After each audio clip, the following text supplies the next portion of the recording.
الحمد لله رب العالمين والصلاة والسلام على سيدنا وحبيبنا محمد وعلى آله وأصحابه أجمعين. فضل العشر الأوائل من ذي الحجة. ذو الحج மாதத்துடைய முதல் 10 நாட்களின் சிறப்புகள்.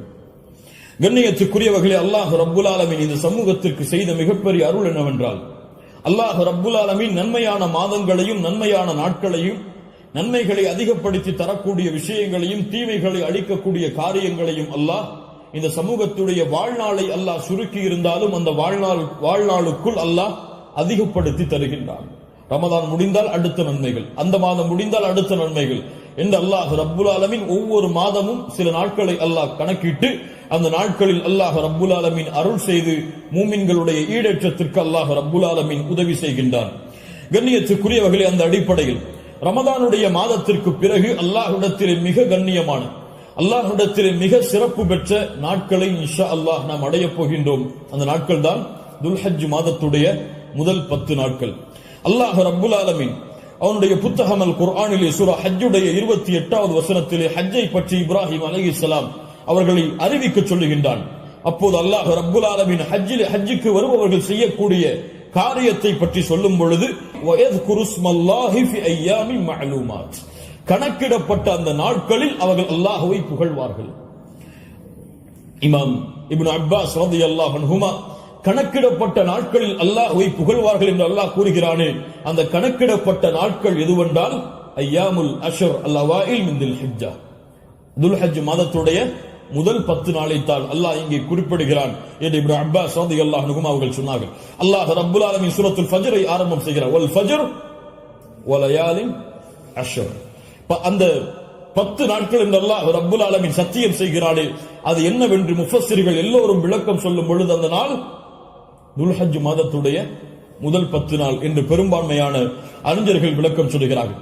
இந்த துல்ஹஜ் மாதத்துடைய முதல் 10 நாளுடைய சிறப்பை புரிவதற்கு அல்லாஹ்வுடைய தூதருடைய இந்த ஒரு ஹதீஸை அறிந்தாலே போதும், எமக்கு அது போதுமானது. புகாரி ரஹிமஹுல்லாஹ், அபூ தாவூத் வ திர்மிதி போன்ற கிரந்தங்கள் எல்லாம் பதிவு செய்யப்படுகிறது. இப்னு அப்பாஸ் ரலியல்லாஹு அன்ஹு அவர்கள் கூறுவதாக, அல்லாஹ்வுடைய தூதர் ஸல்லல்லாஹு அலைஹி வஸல்லம் சொன்னார்கள், மா மின் அய்யாமின் அல் அமலு ஸாலிஹு ஃபீஹா அஹப்பு இலல்லாஹ் மின் ஹாதிஹில் அய்யாம், யானி அய்யாமுல் அஷ்ர். அல்லாஹு அக்பர். அல்லாஹ்விடத்திலே நல்ல அமல்கள் செய்வதற்கு மிக விருப்பமான நாட்கள் இந்த ஐயாமுல் அஷ்ர், துல்ஹஜ் மாதத்துடைய முதல் 10 நாட்களை போன்று வேறு எந்த நாளும் கிடையாது. ரமதானுடைய இறுதி இரவுகள் அல்லாஹ்விடத்திலே மிக உயர்ந்தது. அல்லாஹ்விடத்திலே மிக உயர்ந்த 10 நாட்கள் துல்ஹஜ் மாதத்துடைய 10 நாட்கள் தான். ரமதானுடைய இறுதி 10 இரவுகள் அல்லாஹ்விடத்திலே மிக உயர்ந்த அந்தஸ்துடையது. அதைவிட ரமதானுடைய மாதத்திற்கு பிறகு துல்ஹஜ் மாதத்துடைய முதல் 10 நாட்கள் அல்லாஹ்விடத்திலே மிக உயர்ந்தது. இந்த ஹதீஸை சொன்னவுடன் சஹாபாக்கள் கேட்டார்கள், வலல் ஜிஹாது ஃபீ சபீலில்லாஹ், அல்லாஹ்வுடைய பாதையில் போராடுவதை விடவும் இந்த நாளிலே செய்யக்கூடிய அமல்கள் மிக உயர்ந்ததா? அல்லாஹ்வுடைய தூதர் ஸல்லல்லாஹு அலைஹி வஸல்லம் சொன்னார்கள், ஆம், வலல் ஜிஹாது ஃபீ சபீலில்லாஹ், அல்லாஹ்வுடைய பாதையில் போராடுவதை விடவும் இந்த நாளுடைய சிறப்பு மிக உயர்ந்தது. ஆனால் இல்லா ரஜுலுன் خرج بنفسه وماله فلم يرجع من ذلك بشيء, 2 அமல்களை தவிர அல்லாஹ்வுடைய பாதையில் ஒருவன் போராடுகிறான், அந்த போராட்டத்தில் தன்னுடைய செல்வம் அனைத்தையும் அழிக்கிறான், தன்னையும் அழித்துக் கொள்கிறான், இந்த 2 அமல்களை தவிர. இந்த 2 அமல்களுக்கு எதுவும் ஈடாகாது. இந்த 2ஐ தவிர மற்ற இருக்கக்கூடிய அனைத்து அமல்களை விடவும் இந்த துல்ஹஜ் மாதத்துடைய முதல் 10 செய்யக்கூடிய அமல்களுடைய அந்தஸ்து உயர்ந்தது என்று அல்லாஹ்வுடைய தூதர் முஹம்மது ரசூலுல்லாஹ் ஸல்லல்லாஹு அலைஹி வஸல்லம் சொன்னார்கள். ஏன் ஹாஃபிஸ் இப்னு ஹஜர் அல்-அஸ்கலானி ரஹிமஹுல்லாஹ் அவர்கள் சொன்னார்கள், ஏன் இந்த 10 நாட்கள் சிறந்தது? அல்லாஹ் ரப்புல் ஆலமீன் அமல்களுடைய தாய்களை எல்லாம் இந்த நாட்களில் வைத்திருக்கிறான். வேறு எந்த நாட்களிலும் செய்ய முடியாத அமல்களை அல்லாஹ் இந்த நாளிலே வைத்திருக்கிறான். ஏன்? இந்த நாளில், இந்த 10 நாட்களில் அல்லாஹ்வை தொழலாம், இந்த 10 நாட்களில் அல்லாஹ்விற்கு நோன்பு இருக்கலாம், இந்த 10 நாட்களில் சதகா செய்யலாம், இந்த 10 நாளில் அல்லாஹ்விற்கு அறுத்து பலியிடலாம், இந்த 10 நாளில் வேறு எந்த நாளிலும் செய்ய முடியாத ஹஜ்ஜை நிறைவேற்றலாம். எல்லா அமல்களும் ஒன்று சேரக்கூடிய நாட்களாக இந்த 10 நாட்கள் இருப்பதால் அல்லாஹ்விடத்திலே அல்லாஹ்வுடைய கணக்கீட்டுடைய நாட்களில் இந்த நாட்களை போன்ற அந்தஸ்துடைய நாட்கள் கிடையாது என்று இமாம் ஹாஃபிஸ் இப்னு ஹஜர் அஸ்கலானி ரஹிமஹுல்லாஹ் அவர்கள் சொன்னார்கள். இந்த நாட்களில் நோன்பு வைக்கலாமா? இதில் வரக்கூடிய 10 நாளில் 10வது நாள் நோன்பு வைப்பது ஹராம். ஏன்? ஈதுடைய நாள். இந்த 10வது நாளை தவிர வரக்கூடிய 9 நாளும் நோன்பு வைப்பது சுன்னாவா? முஸ்லிம் ரஹிமஹுல்லா இல்மை தேடக்கூடிய மாணவர்கள் என்பதால் இந்த விளக்கங்களை கொடுக்கிறேன்.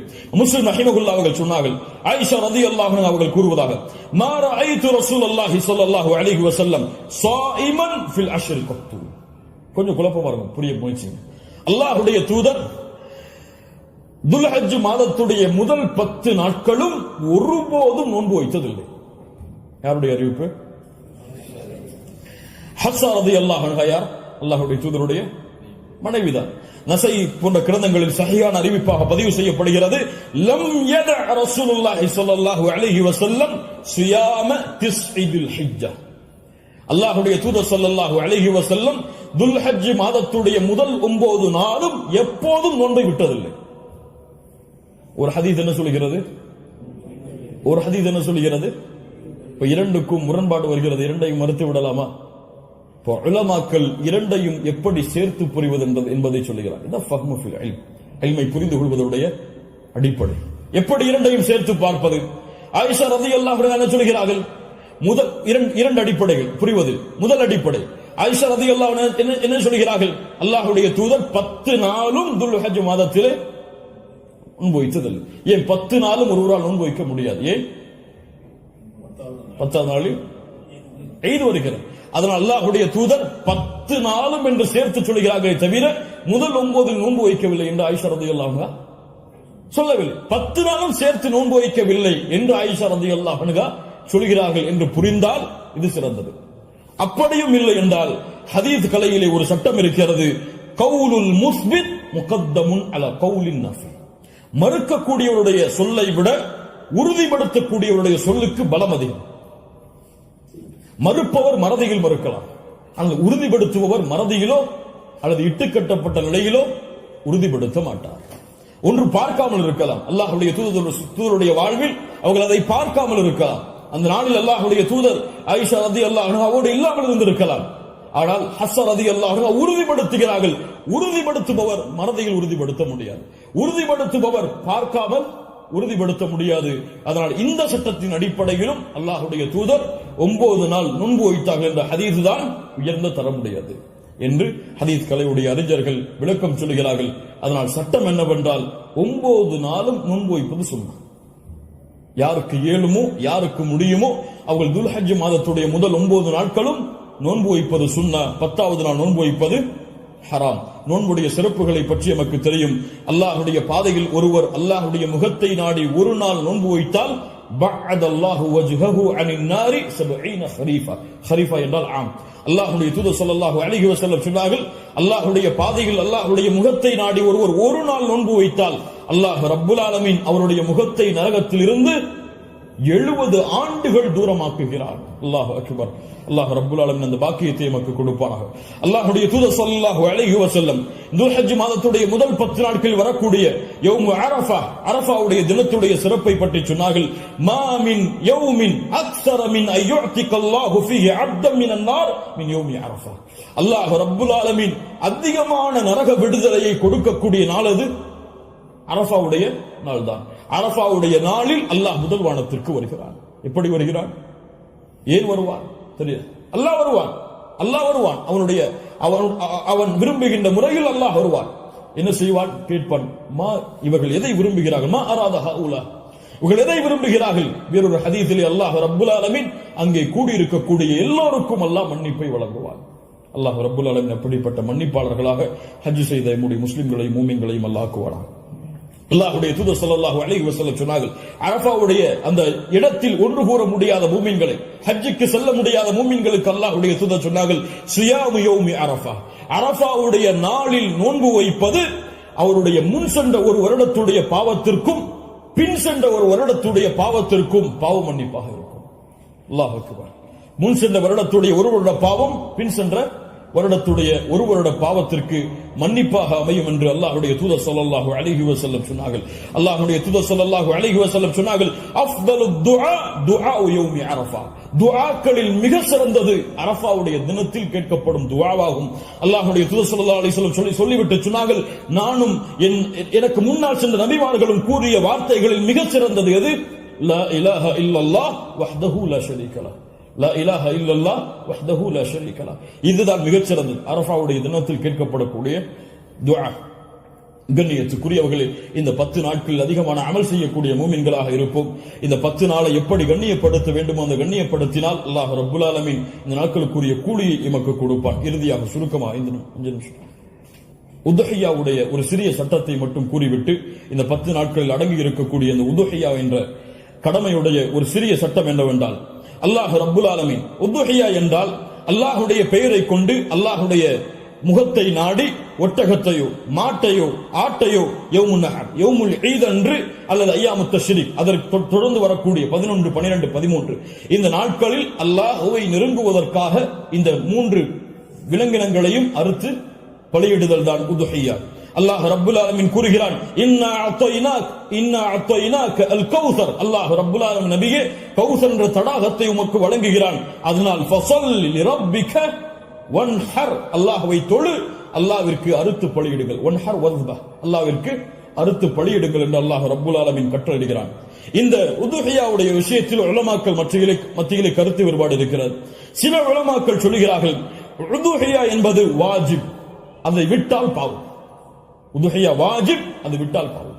ஆனால் ஜும்ஹூர் அஹ்லுல் இல்ம் உலமாக்களுடைய ஒட்டுமொத்த கூட்டத்துடைய கருத்து என்னவென்றால், பெரும்பான்மையான உலமாக்களுடைய கூட்டத்துடைய கருத்து என்னவென்றால், உதுஹியா சுன்னஹ், விட்டால் மக்ரூஹ், விட்டால் வெறுக்கத்தக்கது. அல்லாஹ்வுடைய தூதர் தங்களுடைய இறுதி 10 ஆண்டுகளில் ஒருபோதும் உதுஹியாவை தாங்கள் கரத்தால் அறுப்பதை விடவில்லை. இது சுன்னஹ், ஆனால் விட்டால் பெரும்பாவம் கிடையாது, வெறுக்கத்தக்கது. கண்ணியத்துக்குரியவர்களை யாருக்கு அல்லாஹ் வசதி செய்திருக்கிறானோ அவர்கள் எவ்வளவு விலங்கின அந்த ஆடுகளையோ மாடுகளையோ ஒட்டகங்களையோ அறுத்து பலியிட முடியுமோ அவர்கள் அறுத்து பலியிடலாம். ஒருவருக்கு ஒரு ஆடுதான். ஒரு மாட்டை ஒருவர் முழுவதாக அறுப்பதற்கு அவருக்கு செல்வம் இருந்தால், வசதி இருந்தால் அறுக்கலாம். அல்லது அந்த மாட்டை 7 பேர் பங்கு கொள்ளலாம். ஒட்டகமாக இருந்தால் அவர்களும் அதில் 7 பேர் பங்கு கொள்ளலாம். இப்படி ஒரு ஆட்டை ஒருவர், மாடை 7 பங்காக வைக்கலாம், ஒட்டகத்தை 7 பங்காக வைக்கலாம். அல்லது ஒட்டகம் முழுவதையும் ஒருவர் கொடுக்கலாம், மாடு முழுவதையும் ஒருவர் கொடுக்கலாம். 2 ஆடுகள் 3 ஆடுகள் என்று ஏழைகளுடைய கஷ்டங்களை நீக்க அல்லாஹ்வுடைய முகத்தை நாடுபவர்கள் எவ்வளவு அல்லாஹ் அவர்களுக்கு செல்வத்தை விசாலப்படுத்தி இருக்கிறாரோ அவ்வளவு அவர்களும் விசாலப்படுத்தலாம். அந்த விலங்கினங்களுடைய சட்டம் என்ன? ஆடாக இருந்தால் 1 வருடம் பூர்த்தியாக இருக்க வேண்டும், 2வது வருடத்தில் நுழைந்திருக்க வேண்டும். மாடாக இருந்தால் 2 வருடங்கள் பூர்த்தியாக இருக்க வேண்டும், 3வது வருடத்தில் அது நுழைந்திருக்க வேண்டும். ஒட்டகமாக இருந்தால் 5 வருடம் பூர்த்தியாக இருக்க வேண்டும், 6வது வருடத்தில் அது நுழைந்திருக்க வேண்டும். யாருக்கெல்லாம் ஒரு முழு குடும்பமாக ஒரே இடத்திலே ஒரே உணவை சாப்பிட்டு வசித்தால் அந்த முழு குடும்பத்திற்கும் ஒரு ஆடு போதுமானது, அல்லது முழு குடும்பத்திற்கும் ஒரு மாடு போதுமானது, அந்த முழு குடும்பத்திற்கும் ஒரு ஒட்டகம் போதுமானது. ஒரு குடும்பம் மொத்தமாக ஒரே இடத்திலே ஒரே உணவை சாப்பிட்டு இருந்தால், தனித்தனியாக வேறு வேறு உணவுகளை வைத்திருந்தால் அவர்கள் தனித்தனியாக உதுஹியாவை அவர்கள் கொடுக்க வேண்டும். கண்ணியத்துக்குரியவர்கள், இந்த முறையில் இந்த வணக்க வழிபாட்டை செய்வதற்கு அல்லாஹ் நமக்கு உதவி செய்வானாக. லை யனாலல்லாஹு லுஹுமுஹா வலா திமாஉஹா, இதனுடைய மாமிசங்களோ இரத்தங்களோ அல்லாஹ்வை சென்றடைவதல்ல. வலாக்கின் யனாலுஹு தக்வா மின்கும், உங்களுடைய உள்ளத்தில் இருக்கக்கூடிய தக்குவாதான் அல்லாஹ்விடத்தில் சென்றடைகிறது.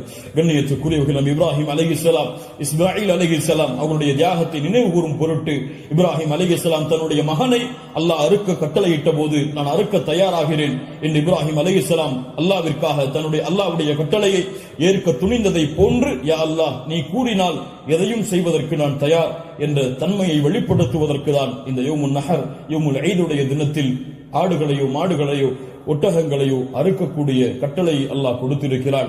இது ஒரு சடங்காகவோ சம்பிரதாயமாகவோ இல்லாமல் அல்லாஹ்விற்காக செய்யப்படக்கூடிய வணக்க வழிபாடாக எண்ணி இன்று நிய்யத்து வையுங்கள். அல்லாஹ் எனக்கு கொடுத்த செல்வத்தின் அடிப்படையில் இன்ஷா அல்லாஹ் இதை நான் விசாலப்படுத்துவேன். என்னால் எவ்வளவு முடியுமோ அவ்வளவு அல்லாஹ்வுடைய பாதையில் அறுத்து பலியிட்டு ஏழைகளுக்கும் நானும் அதிலிருந்து உண்பேன். கண்ணியத்துக்குரியவர்களை, சிறந்தது என்னவென்றால் நாம் வாழக்கூடிய இடங்களில் அறுத்து பலியிடுதல் தான் சிறந்தது.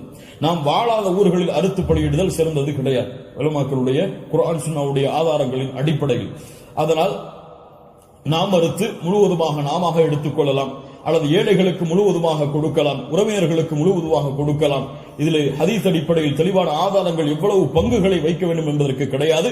ஆனால் 3 பங்காக வைத்து கொடுக்கப்பட வேண்டும் என்பது ஹதீஸ் கலையிலே ஹதீஸிலிருந்து இஜ்திஹாத் அதை ஆய்வு செய்து முடிவெடுத்த உலமாக்கள் இப்னு கையிம் போன்றவர்கள் 3 பங்காக அதை வைத்து பங்கிட வேண்டும் என்று விளக்கம் சொல்கிறார்கள். இன்ஷா அல்லாஹ் அதுவும் சிறந்ததுதான். ஒரு பங்கு எமக்கு, இன்னொரு பங்கு உறவினர்களுக்கு, இன்னொரு பங்கு ஏழைகளுக்கும் கொடுத்து உதவலாம், அல்லது பங்குகள் முழுவதுமாக ஏழைகளுக்கும் கொடுக்கலாம், அதிலிருந்து நாமும் முழுவதுமாக சாப்பிடலாம். இதில் எந்த தவறும் கிடையாது. அல்லாஹ் ரப்புல் ஆலமீன் இன்னும் விளக்கங்கள் உங்களுக்கு தேவை இருந்தால் உலமாக்களை அணுகி அதை கேட்டுக்கொள்ளுங்கள். அல்லாஹ் ரப்புல் ஆலமீன் இந்த இறுதி 10 நாட்களை கண்ணியப்படுத்தக்கூடிய இந்த இறுதி 10 நாட்களில் அதிகமான அமல்களை செய்து அல்லாஹ்வுடைய பொருத்தத்தை பெறக்கூடிய நன்மக்கள்